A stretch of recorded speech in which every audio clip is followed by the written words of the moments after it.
자, 세 번째 썰 한번 가보도록 하겠습니다. 시청자 질문이고 T님께서 질문해 주셨습니다. 저에게 질문해 주신 T님께 감사의 말씀을 전해드리겠습니다. 질문 주셔서 정말 감사합니다. 자, 질문의 제목이 우리나라 빨리빨리 문화의 장점과 단점. 대한민국이 뭡니까? 빨리빨리 문화 유명하지 않습니까? 자, 그래서 빨리빨리 문화 하면 대한민국이지 않습니까? 그래서 장점과 단점, 어떤 좋은 점이 있고 어떤 나쁜 점이 있는지 한번 이야기해 보도록 하겠습니다. 이것도 짧고 굵게 한번 가보도록 할게요. 자, 장점. 장점 얘기할게요. 모든 서비스가 다 빠릅니다. 모든 서비스. 자, 어떤 게 있냐? 자, 배달. 여러분 인정입니까? 인정 아닙니까? 예. 네. 배달은 반박할 수 없죠. 이건 전 세계적으로 우리나라 따라올 나라가 없습니다. 예. 네. 배달 문화. 또 그리고 뭐가 있지? 인터넷. 자, 이것도 우리나라 무시 못하죠? 그리고 뭐 AS 서비스. 이것도 우리나라가 제일 빠릅니다. 우리나라 하면 서비스죠. 그리고 민원응대. 이것도 우리나라 제일 빠릅니다. 우리나라가 그래도 민원을 하면 그래도 바로바로 이것도 어떻게 보면 서비스예요. 민원응대도 서비스인데 뭐 이런 것도 이제 바로바로 처리하고 그래도 수렴해 주니까. 왜냐하면 외국 같은 데는 여러분 있잖아요. 유럽 같은 데가 정말 심하다고 하는데 유럽 같은 데는 뭐 이렇게 관공서 가더라도 민원응대 하잖아. 그러면 그거 수리 받고 하는 데만 열흘 걸려요. 일주일 걸리고 막 그래. 예. 그래서 그냥 뭐 민원 하나 보내잖아요. 그냥 사람들이 생각을 놔버려요. 언제 답변이 올지 모르니까. 근데 우리나라는 거의 그날 바로 답변이 와요. 예. 근데 사람들이 그것조차도 막 힘들어 하잖아. 맞죠? 왜 이렇게 빨리 처리 안 해주냐고. 근데 우리나라만큼 또 빨리 처리해주는 나라가 없어요, 여러분. 생각해보면. 자, 통신. 예. 통신 있고, 그리고 택배. 예. 그리고 의료 서비스. 요것도, 그러니까, 우리나라가 제일 빠릅니다. 우리나라도 보시면, 은행도 있지만, 병원도 엄청 많잖아요, 병원. 우리나라만큼 동네에 이렇게 개인 병원 많은 데 있습니까? 별로 없습니다. 예. 우리나라 사람들은 너무나 태어나면서 이 병원들이 많기 때문에 이걸 굉장히 당연하게 생각하는데, 이런 외국 같은 데 가보면 이거 굉장히 차이 많이 느끼는데, 외국하고 우리나라의 다른 점이. 예. 외국은 동네에 병원이 없어요. 미국 같은 데 가보면 가장 고생하는 게 이겁니다. 의료 서비스.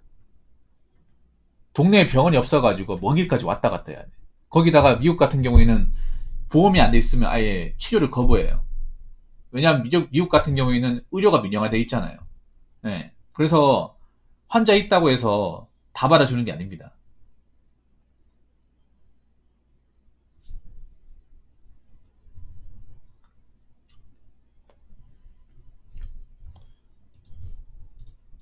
그래서 우리나라가 의료 서비스나 어떤 속도 같은 게 제일 빠릅니다.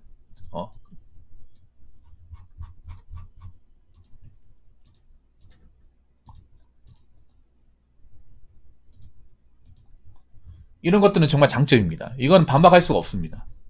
네, 전혀 반박할 수 없어요. 여러분도 반박 못 하시겠죠, 이거는?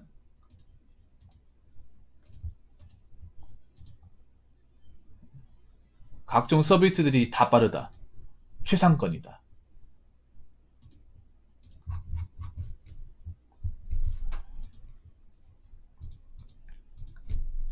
자, 그리고 두 번째는 뭐냐 하면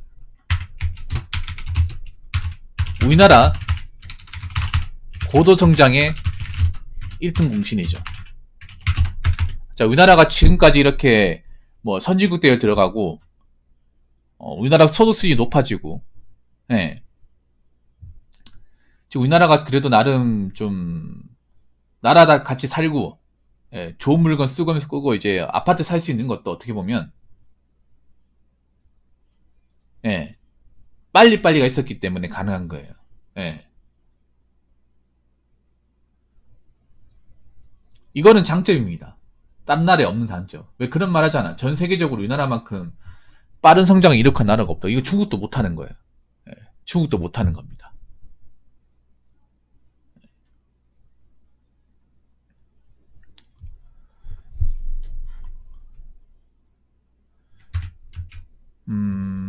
그리고 세 번째는 뭐냐 하면, 세 번째는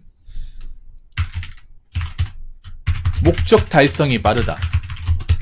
자, 이 말은 뭐냐 하면, 빨리빨리 하기 때문에 다른 나라보다 뭐 만들어낸 속도, 물건을 만드는 속도, 아니면 뭔가 이제 건물을 만드는 속도, 네, 음식을 만드는 속도, 이런 게 다 빠르죠. 다 빠르죠, 여러분. 그래서 뭔가 이제 어떤 공부 같은 거나 어떤 일할 때도 빨리빨리 하다 보니까 우리나라 같은 경우 어때요? 일을 있잖아요. 널널하게 하는 게 아니라 굉장히 빡시게 해가지고 그날 끝내버리잖아. 예. 우리나라가 IT가 강국인 것도 제가 봤을 때 그런 거 있는 것 같아요. 뭔가 일을 뭐 하나 딱 잡아놓으면 이게 마무리가 확실하게 좀 지어질 때까지, 예. 집에 안 가잖아, 여러분. 예, 집에 안 가지 않습니까? 끝날 때까지 집에 못 가잖아. 어떻게든 마무리 짓지 않습니까? 이런 거는 제가 봤을 때 장점입니다. 확실한 장점입니다, 이거는. 이거는 제가 반박할 수 없습니다. 여러분도 반박하기 쉽지 않을 겁니다. 자, 그럼 이제 단점. 단점은 뭐냐? 네, 모든 국민이 참을성이 없죠. 네, 조금의 답답함도, 조금의 느림도 용납하지 않습니다.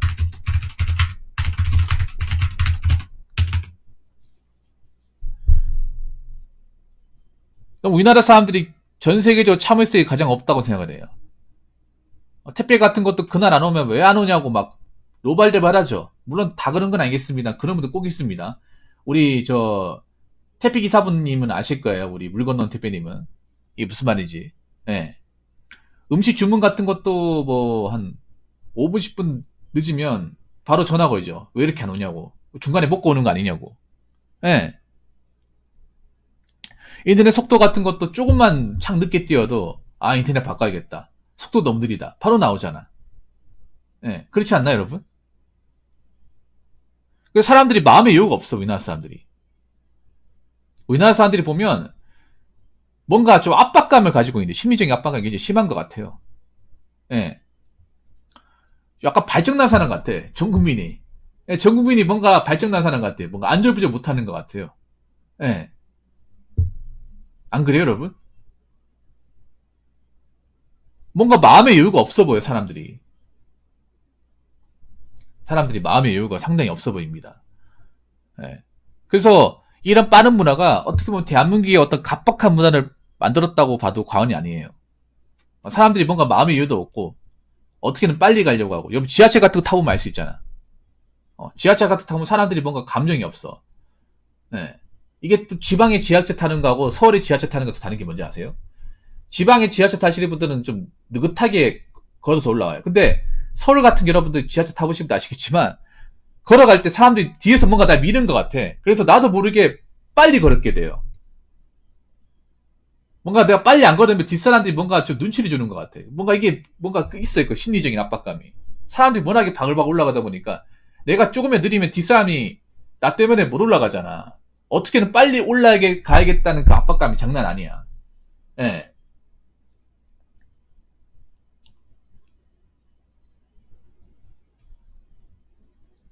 그래서 아마 수도권이나 서울 쪽에 사시는 분들이 아마 참을성이 없지 않을까. 왜냐하면 워낙에 바쁘게 살고 워낙에 시간적인 압박이 강하다 보니까. 예. 자, 그리고 두 번째. 두 번째는 뭐냐 하면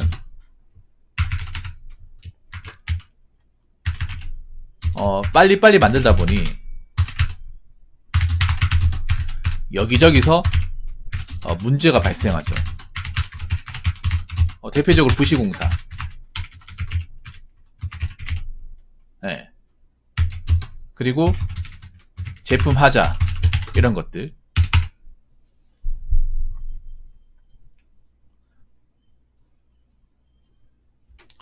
우리나라가 빨리빨리 하는 건 좋은데 이 빨리빨리 하다 보니까 왜 그런 거 뭐 있잖아요. 건설 같은 게 특히 이런 게 많이 있죠. 건설이나 아니면 뭐 다리 같은 거나.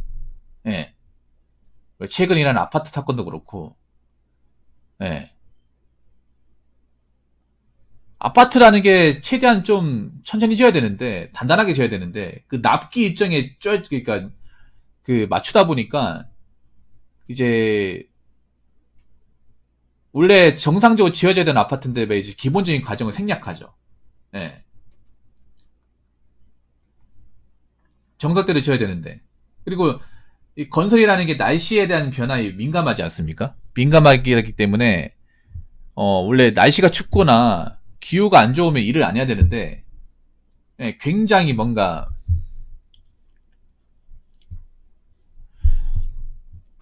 안 좋은 날씨에도 막 일을 시키잖아요. 예. 그래서 이런 부분에 문제가 꾸준하게 발생합니다. 예. 꾸준하게 발생하죠. 우리나라 사람들.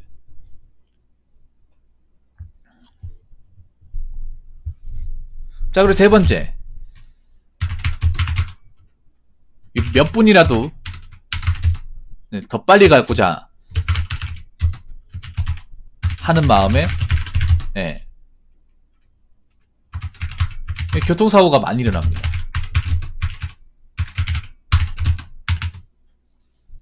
대부분 교통사고가 이런 거죠. 물론 정상적인 주행하는 애들 옆에서 박으러 오는 것도 있는데 더 빨리 가려고. 예. 신호 까고 가다가 사고 많이 일어나죠. 제 방송에도 그런 분 있죠. 예. 원래 원하는 시간대에 이제 시간을 도착하기 위해서. 예.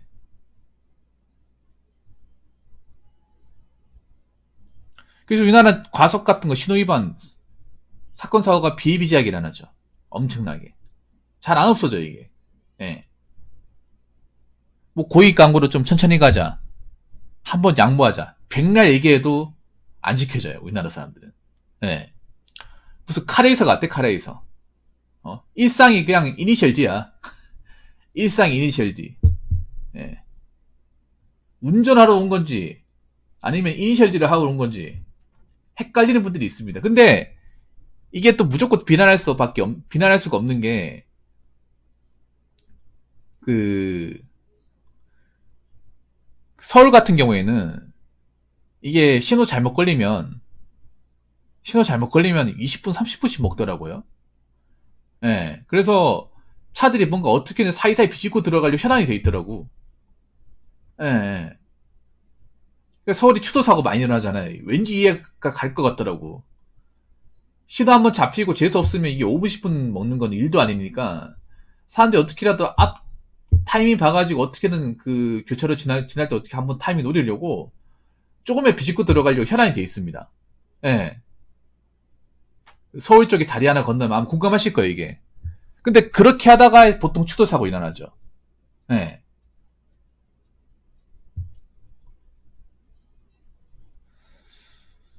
근데 또 그렇게 하다가도 잘못하면 다칠 수도 있으니까. 예. 그리고 이제 졸음운전. 예. 졸음운전도 있죠. 자, 속도 위반, 신호 위반, 차선 위반, 그리고 졸음운전. 예, 요게 다 뭐예요? 사람들이 몇 분이라도 빨리 도착하기 위해서. 납기 시간 맞추기 위해서. 그렇게 이제 기본적인 부분을 관가하다 보니까 일어난 사고입니다. 예. 매번 이 사고에 대한 위험성을 얘기해도 안 바뀝니다. 대한민국은. 안 그래요? 그래서 이번 시간에는 우리나라 빨리빨리 문화의 장점과 단점에 대해서 한번 얘기해봤습니다. 물론 이거 말고도 장점 분명히 있을 테고 단점도 있을 겁니다. 그냥 굵직한 걸로 세 가지 한번 얘기해봤습니다. 혹시나 여러분이 생각하는 대한민국의 장점과 단점이 있다면 댓글로 적으시면 고맙겠습니다. 자, 이상으로 세 번째 썰 마치도록 하겠습니다.